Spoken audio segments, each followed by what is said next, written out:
Hello students, जैसा कि आप लोगों को पता है हम लोग क्लास 11th का कोऑर्डिनेट ज्योमेट्री निर्देशांक ज्यामिति शुरू कर चुके हैं और जिसके लेक्चर आपको प्रॉपर मिलना शुरू हो गए होंगे। ठीक है ना। तो उसी सीरीज में हम लोग अब स्टार्ट करेंगे क्लास 12th का कैलकुलस। कैलकुलस को हिंदी और इंग्लिश आपकी बुक्स में कैलकुलस ही लिखा रहेगा, वैसे इसको कलन भी बोलते हैं। ठीक है ना। और ये आपका एक पूरा यूनिट है, जैसे निर्देशांक ज्यामिति पूरा एक यूनिट है जिसमें निर्देशांक ज्यामिति में कई सारे चैप्टर्स आते हैं, वैसे कैलकुलस में भी हम आपको चैप्टर बता देते हैं। हम लोग कैलकुलस में पहले ग्राफ पढ़ेंगे, फिर डिफरेंशिएशन पढ़ेंगे। ठीक है ना। फलन पढ़ेंगे, फंक्शन पढ़ेंगे, लिमिट पढ़ेंगे, कॉन्टिन्यूटी पढ़ेंगे, डिफरेंशिबिलिटी पढ़ेंगे, एप्लीकेशन ऑफ डेरिवेटिव पढ़ेंगे। ठीक है ना। इनडेफिनेट इंटीग्रेशन पढ़ेंगे, डेफिनेट इंटीग्रेशन पढ़ेंगे। ठीक, एरिया अंडर द कर्व पढ़ेंगे और डिफरेंशियल इक्वेशन पढ़ेंगे। ठीक है ना। आप अगर हिंदी में देखो तो डिफरेंशिएशन को अवकलन बोलते हैं, फंक्शन को फलन बोलते हैं, लिमिट को सीमा बोलते हैं, कंटिन्यूटी को सतता बोलते हैं, डिफरेंशिबिलिटी को अवकलनीयता बोलते हैं। ठीक है ना। तो ये सब चीजें, और एप्लीकेशन डेरिवेटिव को अवकलज के अनुप्रयोग बोलते हैं। ठीक है ना। इनडेफिनेट इंटीग्रेशन को अनिश्चित समाकलन बोलते हैं, डेफिनेट इंटीग्रेशन को निश्चित समाकलन बोलते हैं। ठीक है ना। तो ये सब चीजें आती रहेंगी, तो हम लोग वहां पर पूरा प्रॉपर चीजें डिस्कशन करेंगे। तो आज हम लोग क्लास 12th का, और ये कैलकुलस हम आपको इतने डेप्थ में पढ़ाएंगे जो हिंदी माध्यम में यूट्यूब पर अभी अवेलेबल भी नहीं होगा।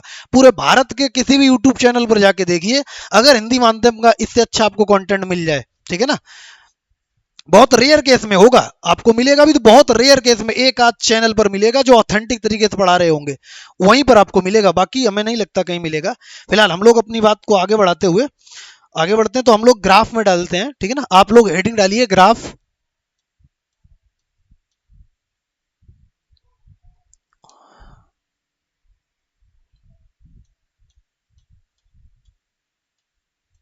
ग्राफ, ठीक है ना। और हम लोग इसको काफी बेसिक से पढ़ेंगे। ठीक है ना। तो ग्राफ के लिए आप कभी कभी ग्राफ भी बोलते हैं। कर्व, कर्व क्या होता है? ग्राफ का एक पैटर्न होता है, कर्व का कोई एक पैटर्न नहीं होता है। ठीक है ना। कर्व जैसे ये हो गया, ये आपका कर्व हो गया, जैसे आप इसकी बात करो तो ये कर्व है, ये क्या है? ये कर्व है। ग्राफ जब होगा तो उसके ड्रॉ करने के, ठीक है ना, उसके कई सारी चीजों को फॉलो करता है ग्राफ। ग्राफ हमेशा कई सारी चीजों को फॉलो करता है, कर्व फॉलो नहीं करता है। ठीक है ना। तो ये सब चीजें आप देखते हुए चलो, हम कई सारी चीजें बोलते हुए चलेंगे। ठीक, तो ग्राफ आपने हेडिंग डाली होगी, तो सबसे पहले हम लोग ग्राफ ड्रा करने से पहले कुछ बेसिक चीजें देख लेते हैं। जैसे हम लोग को अब जो जरूरत पड़ेगी वहां पर पी एक्स का वाई बिंदु की जरूरत पड़ेगी। पी एक्स का वाई के फॉर्म का हम बिंदु लेंगे। ठीक। दूसरा हमको जिसकी जरूरत पड़ेगी वो होगा हमारे पास एक्स अक्ष और वाई अक्ष की जरूरत पड़ेगी। जब भी हम लोग ग्राफ ड्रॉ करेंगे तो हम लोग एक्स अक्ष और वाई अक्ष की रिस्पेक्ट में ही ड्रॉ करेंगे। सेकेंड बात ये हो गई। ठीक, पहला इसका जरूरत पड़ेगा। थर्ड, हम लोग को जरूरत पड़ेगा वो मेजरमेंट कैसे करना है। ठीक है ना। तो हम लोग एक टेबल का जरूरत पड़ेगा। तो टेबल के लिए हम लोग अभी आपको मोटा मोटा आइडिया दे दे रहे क्या क्या चीजें जरूरत पड़ेगी। तो टेबल हम लोग हमेशा इस तरीके से बनाएंगे, आप इसको वर्टिकल ओरिएंटल कैसे ही बना सकते हो। ये हम आपको चीजें बता दे रहे क्या सब चीजें हमको करने वाली है। एक में हम लोग एक्स लिखेंगे, एक में हम लोग वाई लिखेंगे। ठीक है ना।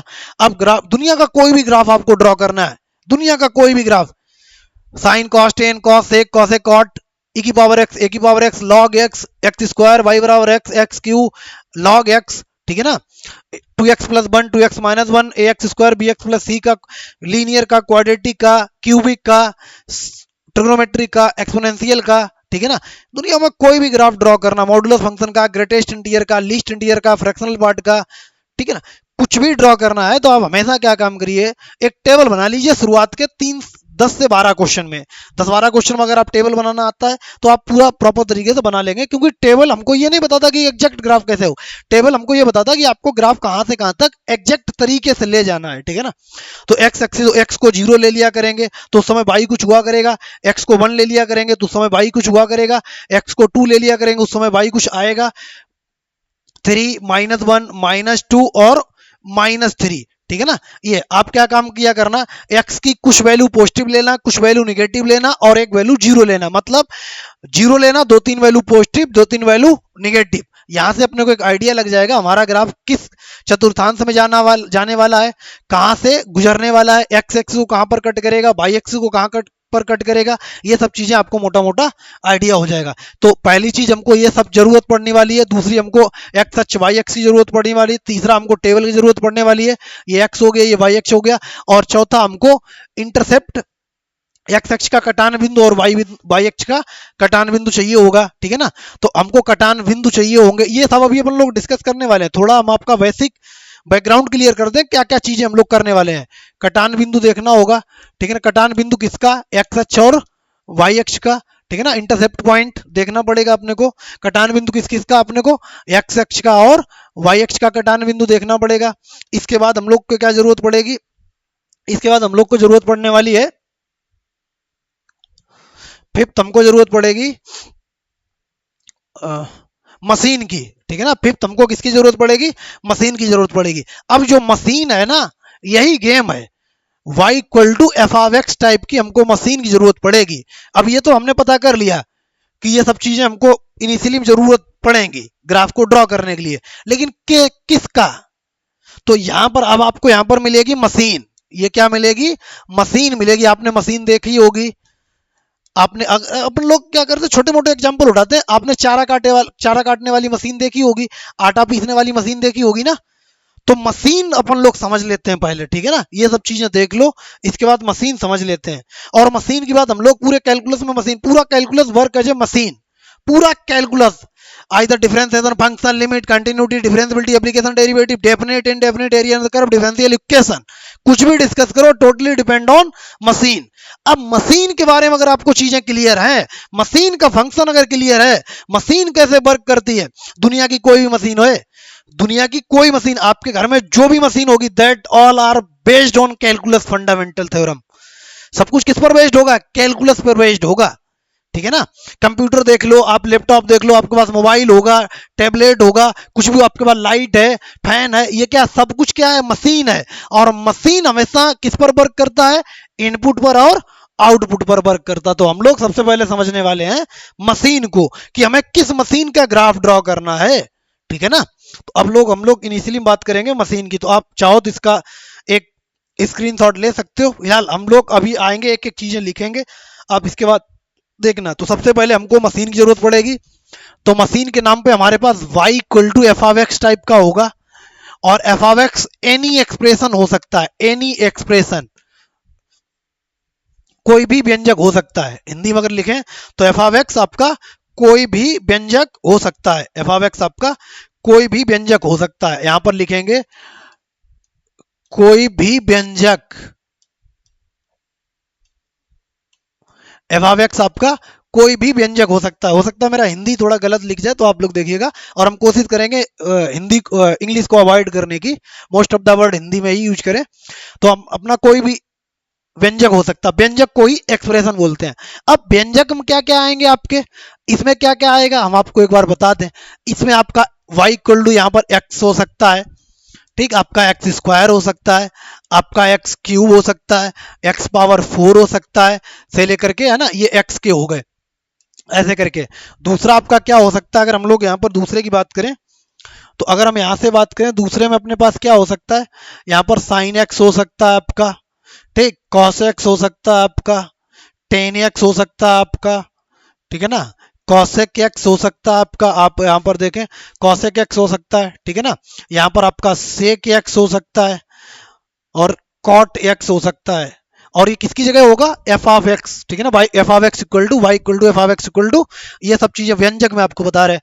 हो सकता है आपका व्यंजक जो रहे, आपका व्यंजक जो है ना, व्यंजक आपका ऐसे रहे, ई की पावर एक्स का व्यंजक हो सकता है, ठीक, लॉग एक्स का व्यंजक हो सकता है, ठीक, आप बोलेंगे यहाँ पर 2 की पावर एक्स का व्यंजक हो सकता है, ठीक, ये व्यंजक हो सकते हैं।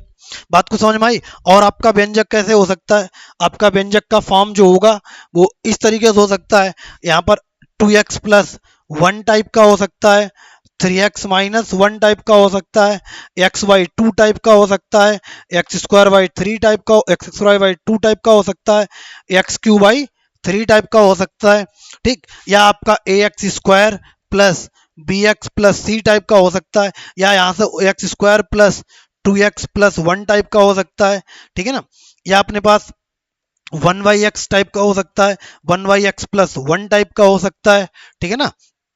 तो ये आपके एक्सप्रेशन, ये आपके व्यंजक हो सकते हैं। इन सबका अपनों को ग्राफ ड्रॉ करना आता है तो आपकी कैलकुलस 1 नंबर की हो जाएगी। फिर आप कैलकुलस में एनडीए, एयरफोर्स, जेई मेंस का या बोर्ड का most of the question graph से भी हैंडल कर लेंगे, ठीक है ना। थ्योरी से तो करेंगे ही करेंगे, फार्मूले से तो करेंगे ही करेंगे, इतना आप टेंशन मत लीजिएगा, ठीक है ना। एक एक दो दो तीन तीन चार चार, हो सकता है पांच पांच तरीके आपको बता दें, ठीक है ना।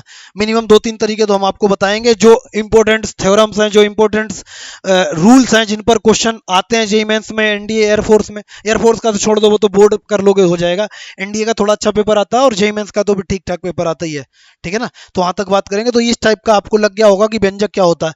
अब व्यंजक में ये सब आ सकता है, आप अभी देख लो कि व्यंजक में हो क्या सकता। हम डायरेक्ट अगर लिखेंगे तो आप कंफ्यूज हो जाएंगे, अरे पता नहीं क्या आके लिख दिए, मेरे को तो बताया ही नहीं था ये सब। तो हम आपका भी बेस क्लियर कर दे रहे हैं, ठीक है ना।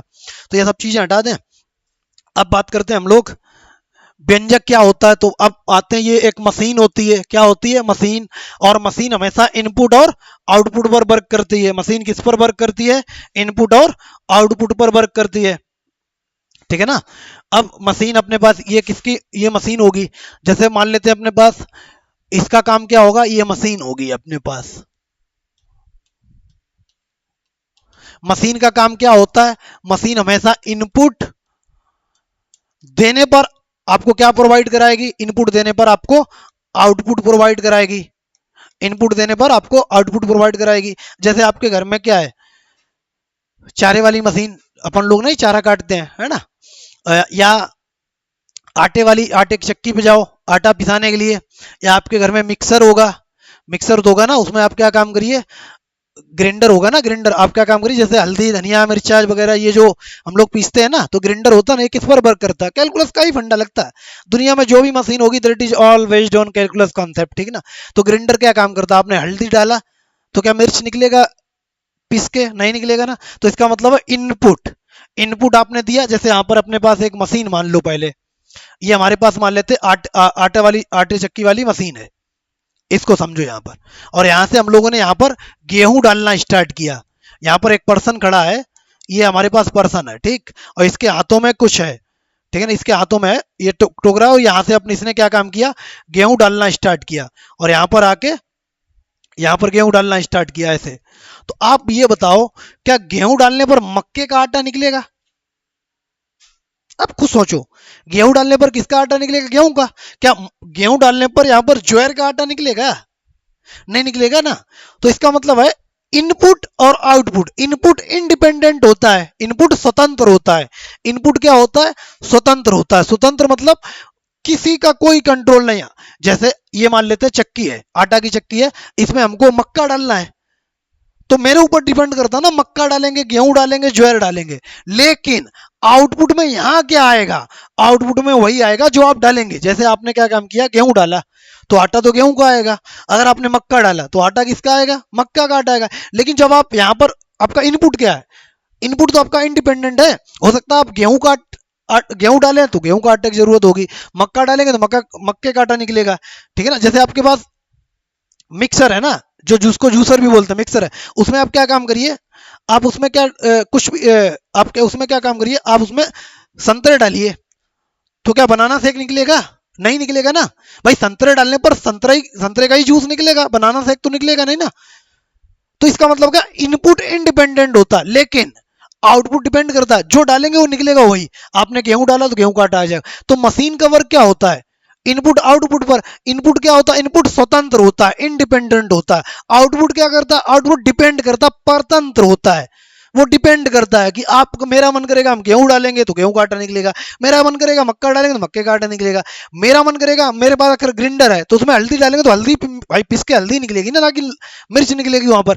तो वही होता ना आपका, जब भी आप देखो ना, आप मशीन रख लो अपने पास, क्या काम करो, प्रैक्टिकल करके देखो। आप अपने पास ग्राइंडर रख लो, ग्राइंडर में आप क्या काम करो, यहाँ पर ग्राइंडर है, तो ग्राइंडर में क्या काम करो, आप यहाँ पर लाल मिर्च डालो और यहाँ पर धनिया पाउडर आप बनाओ। लाल मिर्च डालने के बाद धनिया पाउडर बनाओ, क्या बन जाएगा, नहीं बनेगा ना। इसका मतलब क्या है, इनपुट इंडिपेंडेंट है। इनपुट मेरा क्या, मेरा हमने क्या काम किया, धनिया डाला तो पिस के धनिया निकलेगा, ठीक है ना। और ये कैलकुलस से कैसे रिलेट होगा, थोड़ी देर आप वेट करिए, एक लेक्चर तक वेट करिए, आपको कैलकुलस इतने आसान तरीके से समझा देंगे, ठीक है ना, कि आपको लगेगा ही नहीं हम कैलकुलस पढ़े। क्योंकि कैलकुलस को दुनिया वाले बहुत टफ मानते हैं। दुनिया वाले ये बोलते हैं कि कैलकुलस जिसको आ गई उसको पूरा मैथ आ गई। और मेरी जिम्मेदारी यही है कि हम कैलकुलस, परमुटेशन, कॉम्बिनेशन और प्रोबेबिलिटी बहुत शानदार तरीके से पढ़ा देंगे आपको, जो चीजें दुनिया को नहीं आती हैं, ठीक है ना। इधर देखो, तो यहां से हम लोग बात करते हैं, आगे बढ़ते हैं। तो आपको मशीन का कॉन्सेप्ट समझ में आएगा। मशीन हमेशा, अब आपको याद क्या रखना, मशीन हमेशा इनपुट और आउटपुट पर डिपेंड करती है। इनपुट इंडिपेंडेंट होता है मतलब स्वतंत्र होता है, आउटपुट डिपेंड करता है मतलब परतंत्र होता है। ठीक, तो अब हम लोग क्या काम करेंगे, ग्राफ की ओर बढ़ते हैं। तो अब हम लोग मान लेते हैं पहला ग्राफ हमको ड्रॉ करना है। पहला ग्राफ ड्रॉ करना है y इक्वल टू एक्स का, y इक्वल टू एक्स का। ये हमारे पास मशीन आ गई, ये हमारे पास क्या है, एक व्यंजक है, एक्सप्रेशन है, ठीक है ना। ये हमारे पास एक्सप्रेशन जिसको हम लोग हिंदी में व्यंजक बोलते हैं, ये हमारे पास व्यंजक है और इसका हमको क्या करना है, ग्राफ ड्रॉ करना है। तो सबसे पहले क्या काम करेंगे, अपने को कोऑर्डिनेट एक्सेस चाहिए होगा, तो एक्सेस बना लेते हैं। एक्स अक्ष हो गया, वाई अक्ष हो गया, ठीक है। अब अपने को पता है एक टेबल चाहिए अपने को, तो टेबल यहां पर बना लेते हैं। टेबल चाहिए होगा, टेबल बना लेते हैं यहां पर।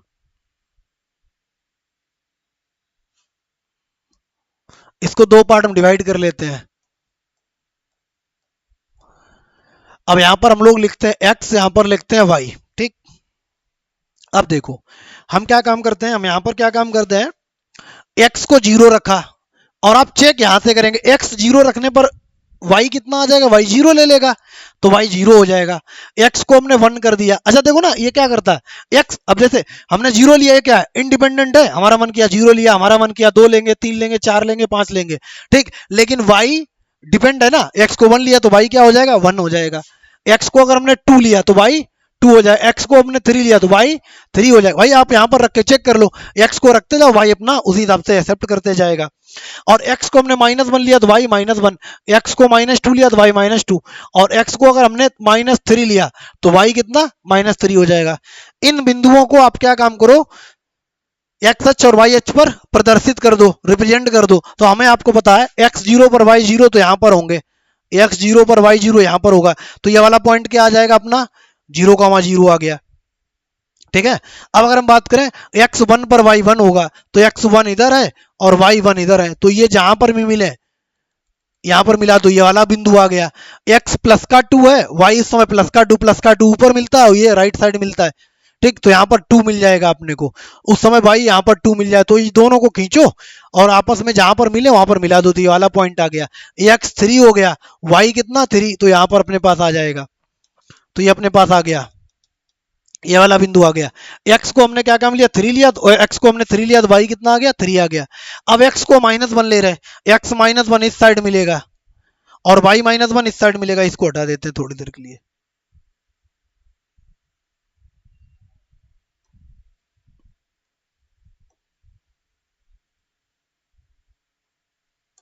तो एक्स माइनस वन इस साइड मिलेगा, इस साइड मिला देते हैं इसको, ये पॉइंट आ गया।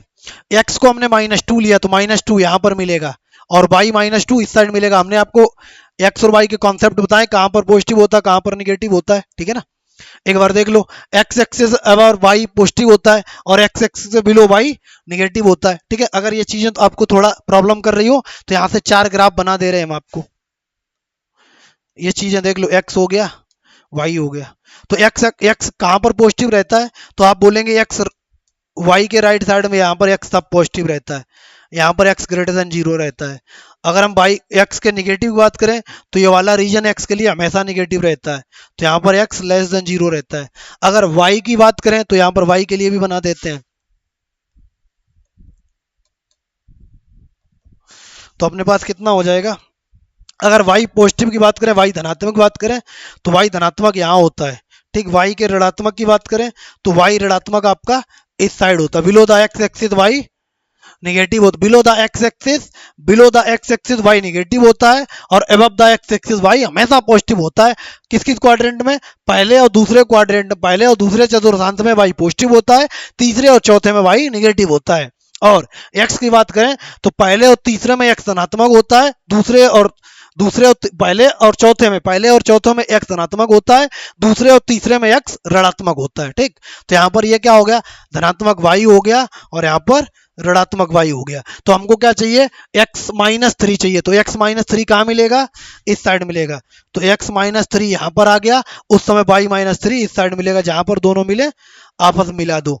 तो यहाँ पर मिल रही है ये वाला। तो अब हमको क्या काम करना है, ये ड्रॉ कर देनी है लाइन, ये वाली लाइन हमको ड्रॉ कर देनी है। तो हम लोग क्या काम करेंगे, इन बिंदुओं को मिला देंगे। इन बिंदुओं को मिलाने पर जो रेखा प्राप्त होगी वह रेखा किसकी होगी, वही रेखा होगी y इक्वल टू एक्स की। ये y इक्वल टू एक्स का ग्राफ हो गया, y इक्वल टू एक्स का ग्राफ हो गया। ये जो बिंदु है ना भाई, रेखा क्या होती है, इनफाइनाइट पॉइंट, इनफाइनाइट बिंदु को आपस में मिलाने पर जो चीज जो बनता है उसको क्या बोलते हैं, रेखा बनता है ना। जैसे इनफाइनाइट बिंदु को आप बोलेंगे यहाँ पर तो ये बहुत दूर है, तो आप क्या काम करो, 1 के बाद 1.2 ले लो, तो y भी क्या आ जाएगा, 1.2 आ जाएगा। अगर आपने 1.3 ले लिया तो y कितना आ जाएगा, 1.3। तो आपस में जैसे यहाँ पर होगा तो यहाँ पर भी तो पॉइंट होगा। आप अगर बात करो तो यहाँ पर भी पॉइंट होगा। तो ये पॉइंट किससे मिलेगा, यहाँ पर किसी पॉइंट से मिलेगा। ये पॉइंट किससे मिलेगा, यहाँ पर। तो ये आप पास में आके आते ज्वाइन हो जाएंगे। तो ये वाली जो रेखा बनेगी ये किसकी बनेगी, y बराबर x की रेखा बनेगी, ठीक है ना। तो ये हमारा ग्राफ हो गया किसका, y इक्वल टू एक्स का ग्राफ बन के आ गया। फिलहाल अभी हमारा कॉन्सेप्ट ये है कि आप चीजें पहले धीरे धीरे सीख जाओ कैसे करना। y इक्वल टू एक्स का ग्राफ हो गया, ठीक। हमको जब y एक्स एक्सिस धनात्मक चाहिए होगा तो y के राइट साइड का x धनात्मक होता है फर्स्ट और फोर्थ क्वाड्रेंट में, और अगर बात करें x ऋणात्मक कहाँ होता है, सेकंड और थर्ड क्वाड्रेंट में x ऋणात्मक होता है। अगर y की बात करें तो फर्स्ट और सेकंड में y धनात्मक होता है, ठीक है ना, और थर्ड और फोर्थ में y ऋणात्मक होता है। जब भी हमको ग्राफ बनाना होगा तो हम लोग क्या बनाएंगे, एक टेबल बनाएंगे शुरुआत के 10-12 क्वेश्चन में, जो कि हमको एक कॉन्सेप्ट पता चल जाए कौन सा बिंदु कहां पर लेना और कैसे ज्वाइन करना। तो x0 पर हमने y0 ले लिया, x0 पर y0 हो जाएगा। आप यहां पर रख के देखेंगे, आपने x को 0 कर दिया तो y कितना हो जाएगा, y का वैल्यू 0 हो जाएगा। आपने x को 1 कर दिया तो y का वैल्यू 1 हो जाएगा। आपने 2 कर दिया तो y का वैल्यू 2 हो जाएगा। आपने x को 3 ले लिया तो y 3 हो जाएगा। आपने x को -1 ले लिया तो y -1 हो जाएगा। तो इस तरीके से जो पॉइंट आए, जो हमने कोऑर्डिनेट एक्सिस पर रिप्रेजेंट किए, जो प्रदर्शित किए, उनको आपस में मिला दिया। आपस में मिलाने पर क्या बन गया, y इक्वल टू एक्स का ग्राफ बन गया, ठीक है ना। ये चीजें आपको क्लियर हुई होंगी। तो इस तरीके से हम लोग ग्राफ बनाने वाले हैं। आई होप आपको थोड़ा आइडिया लग गया होगा कि हम लोग कैसे चीजें करने वाले हैं, ठीक है ना। अब हम लोग एक एक चीज प्रॉपर तरीके से डिस्कस करते हैं, क्योंकि ये आपका एक फंडामेंटल रूट हमने तैयार कर दिया कि हम लोग इस तरीके से ग्राफ ड्रॉ करेंगे। और हम लोग आपको साइन के, कॉस के, टेन कॉस साइन, मतलब 6 ट्रिग्नोमेट्री रेशियो, e की पावर x, a की पावर x, log x, ठीक है ना, इनवर्स ट्रिग्नोमेट्री के, y बराबर x का, लीनियर का, क्वाड्रेटिक का, ठीक है ना, रेक्टेंगुलर हाइपरबोला 1/x का, जो हमने लोगों ने लिखे थे, इन सबके ग्राफ ड्रॉ करेंगे एक एक करके, ठीक है ना। तो आई होप आपको आज के लेक्चर में ये क्लियर हो गया होगा कि हम लोग मोटा मोटा क्या करने वाले हैं, ठीक। आपको प्रॉपर तरीके से ये चीजें सब देख लीजिए। अब हम लोग नेक्स्ट लेक्चर से प्रॉपर तरीके से चीजें डिस्कस करेंगे, ठीक है ना।